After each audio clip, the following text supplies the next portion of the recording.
The afternoon had settled into that quiet part of the day when nothing seems to be happening. The sun hung low above the trees, casting long shadows across the yard. A light breeze moved through the oak leaves. Somewhere in the distance, a lawnmower droned for a moment, then faded. Everything felt ordinary, familiar, the kind of afternoon you would forget by evening. Then you noticed the cardinal. It was perched on an old fence post near the edge of the yard, no more than 20 feet away. Its feathers caught the late sunlight, glowing red against the soft green backdrop. At first, there was nothing unusual about it. Cardinals visited all the time. They landed. They searched for seeds. They disappeared into the shrubs. That was what cardinals did, but this one stayed. It didn't hop from branch to branch. It didn't scan the ground for food. It simply sat there, perfectly still, watching. You glanced away for a moment, then looked back. It hadn't moved. The air seemed quieter somehow. Not silent, just different, as if the yard itself had paused to notice something. And the strange part was not that the bird was there. It was the feeling that it had been there for a while before you arrived, as though it had been waiting. If you're new here, subscribe before you leave, because the story you're about to hear may change the way you see the birds around your home forever. What happened next is something thousands of people have described over the years. A moment so small that most almost dismiss it. Yet once it happens, they never quite forget it. And this is where things began to feel different, because the cardinal wasn't behaving like a wild bird anymore. It was looking at you as if it already knew something you didn't. You know the feeling, even if you have never spoken about it out loud. A small moment happens in an ordinary day, and for reasons you cannot fully explain, it stays with you. Not because it was dramatic, not because anyone else would have noticed, but because something about it felt different. Maybe you have stood at a kitchen window early in the morning and caught a bird sitting on the same branch 3 days in a row. Maybe you have stepped onto the porch carrying a cup of coffee and found a quiet pair of eyes already looking back at you. Most people brush those moments aside. They tell themselves they are reading too much into it. That birds are simply birds. That nature is full of random encounters. And perhaps that is true. But there is another reason these memories linger. They do not stay with us because of what happened. They stay because of how they made us feel. The cardinal was still there. The sunlight had shifted lower now, turning the yard gold around the edges. Shadows stretched across the grass. A few leaves drifted through the air. Yet the bird remained on that weathered fence post, as though time was moving differently for it than it was for everything else. And if you have ever experienced something similar, you already know what comes next. You begin checking, not intentionally at first, just a glance through the window. A quick look toward the tree line, a momentary pause before opening the door. Because once a simple encounter starts feeling meaningful, part of you cannot help but wonder if it will happen again. But the strange thing was not that the cardinal stayed. The strange thing was that over the next few days, it seemed to be changing. And this is where the story begins to move beyond coincidence. By the 4th day, the pattern had become difficult to ignore. Not dramatic, not impossible, just unusual in the quiet way that certain things in nature sometimes are. The cardinal continued appearing near the same corner of the yard, often within a few feet of the old fence post where it had first been noticed. Sometimes it sat in the low branches of a dogwood tree, sometimes on the rail beside the garden. But wherever it chose to be, it no longer seemed interested in doing the things cardinals usually do. It rarely searched the ground. It rarely moved with the quick bursts of energy that make songbirds feel almost restless. Instead, it spent long stretches simply observing. The truth is, most people never notice how much of a bird's life is built around movement. Constant scanning, constant adjusting, constant decisions made every few seconds. Safety depends on it. Survival depends on it. A healthy bird rarely remains still for very long, which is why moments like this often stay lodged in memory. Somewhere deep inside, you recognize that something about the picture does not quite fit. The red feathers were still brilliant in the afternoon light. The breeze still stirred the leaves overhead. Neighbors came and went. Cars rolled slowly down the street. Yet the cardinal seemed disconnected from the rhythm around it, as though it was listening to something farther away. Something beyond the sounds of the yard itself. And this is where many people make an interesting discovery. The natural world is full of signals that are easy to miss until they repeat. A glance becomes a pattern becomes a question, and a question opens a door into a layer of reality that had been there all along, hidden behind ordinary days. But what happened next was stranger still, because instead of pulling away from the human world, the cardinal began drifting closer to it. The next few mornings unfolded with the same quiet rhythm. Pale sunlight spilled across the lawn. Dew gathered on the grass. The neighborhood slowly woke around it. Yet, each day, the bird seemed a little closer than before. Not dramatically, a few feet at a time. From the fence post to the garden rail. From the garden rail to the low branch outside the kitchen window. It was the kind of change most people would never measure, but they would feel it. And that feeling matters, because what many people do not realize is that wild birds constantly calculate risk. Every movement, every perch, every approach is part of an invisible equation. Researchers who study songbirds have found that healthy birds often maintain carefully chosen distances from potential threats, adjusting those distances almost instinctively. Yet, when a bird becomes physically weakened, something subtle can begin to shift. Conserving energy becomes more important than reacting to every possible danger. Familiar places become more valuable than distant ones. The safest choice is not always the farthest place away. Sometimes it is simply the place that feels most predictable. Standing by the window, watching the cardinal rest quietly in the morning light, that possibility began to settle into the story. Not as an explanation, more as a lens. The bird did not look frightened. It did not look confused. If anything, it seemed unusually calm. The way a lake appears calm just before sunset, when the wind finally stops moving across the surface. The science, when viewed from a distance, felt surprisingly human. When living things are tired, they often drift toward familiarity, toward routine, toward places that ask less of them. And perhaps that was all this was. A small creature choosing comfort over uncertainty. Yet there was one detail that remained difficult to explain. Out of the entire neighborhood, it kept choosing the same place. And somehow, it always seemed to choose it when someone was there to notice. After a week, something subtle had changed. The bird was no longer simply part of the landscape. It had become part of the routine. Morning began with a glance toward the window before the coffee had even finished brewing. The back door opened a little slower than before. Eyes drifted automatically toward the same branch, the same rail, the same patch of sunlight near the garden. And more often than not, the cardinal was there. Not waiting in an obvious way, just present. Quietly occupying the same small corner of the world. There is something strange about repetition. The first time feels random. The second feels interesting. By the fifth or sixth time, it begins to feel personal.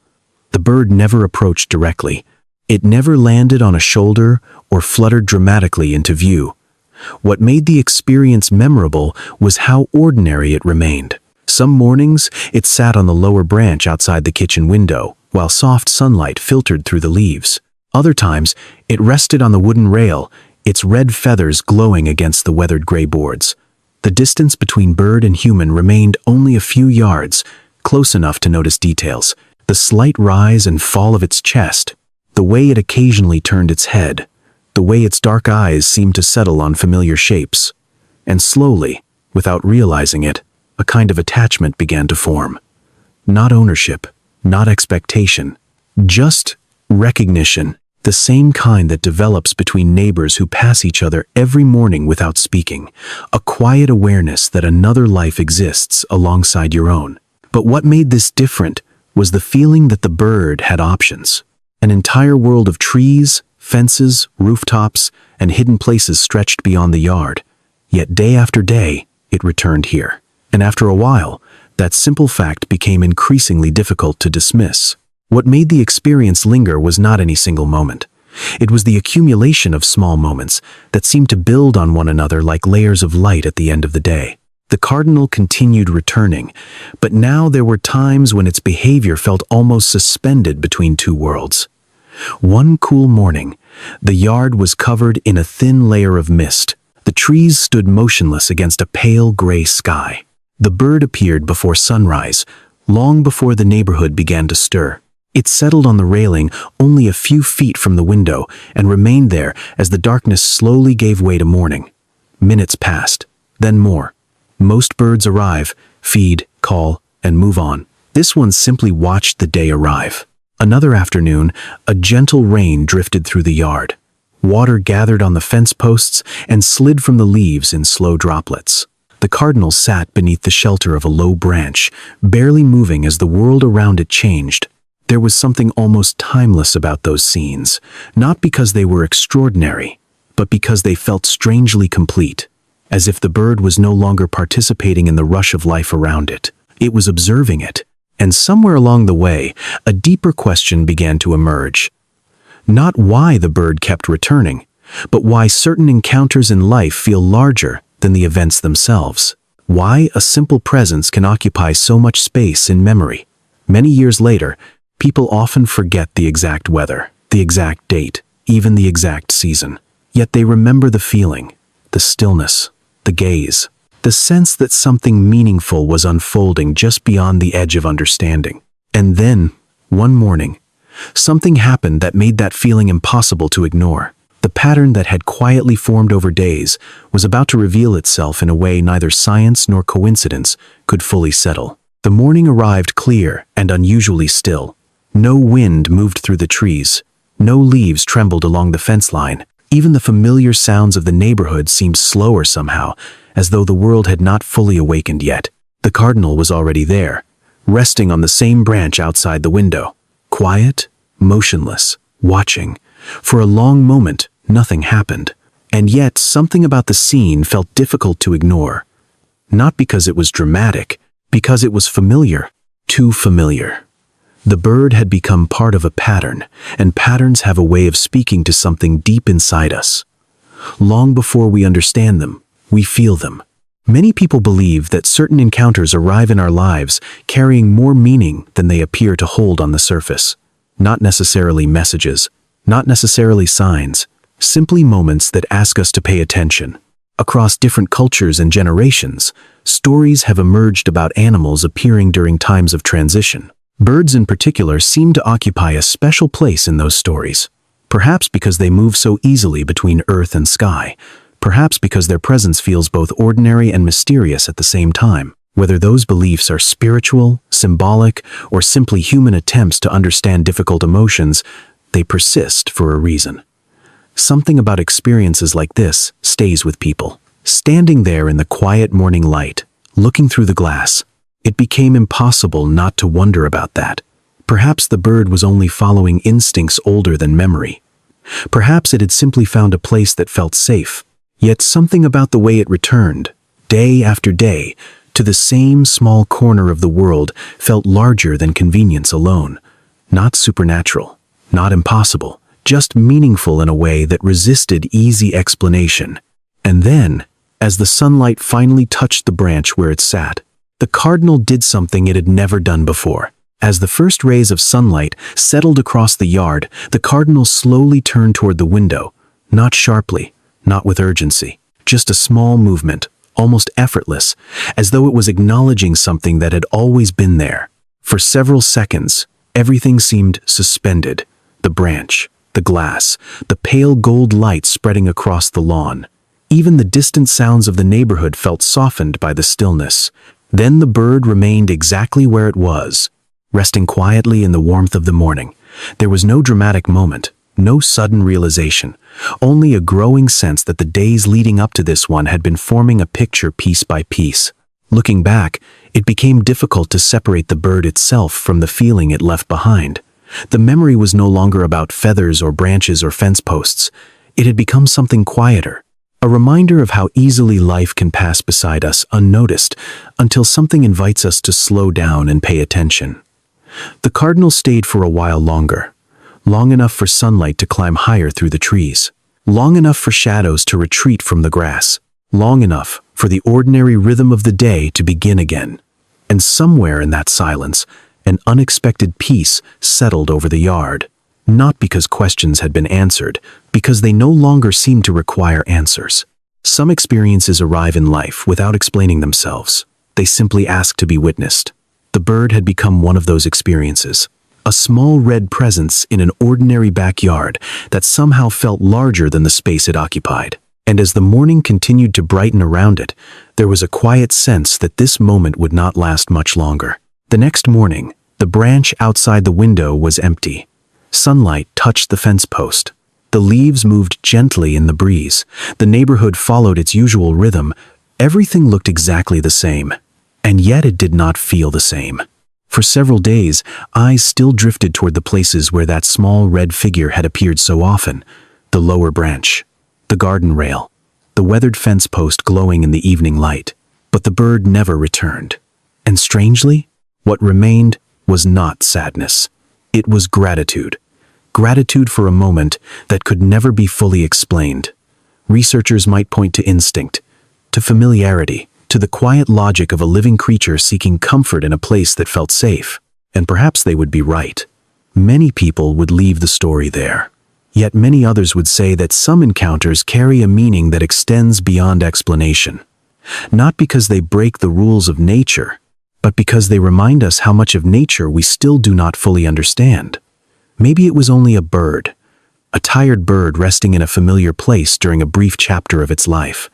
But it never felt like only a bird. It felt like a reminder to notice, to slow down, to recognize that even the smallest lives moving around us may be carrying stories we cannot see. Thank you for staying until the very end. If stories like this speak to something quiet inside you, consider subscribing before you leave, because there are still countless mysteries waiting just outside our windows. And perhaps somewhere out there tonight, beneath a porch light, beside an old fence, or high in the branches of a tree you pass every day, another small feathered visitor is beginning a story that somebody has not noticed yet. And maybe that someone is you.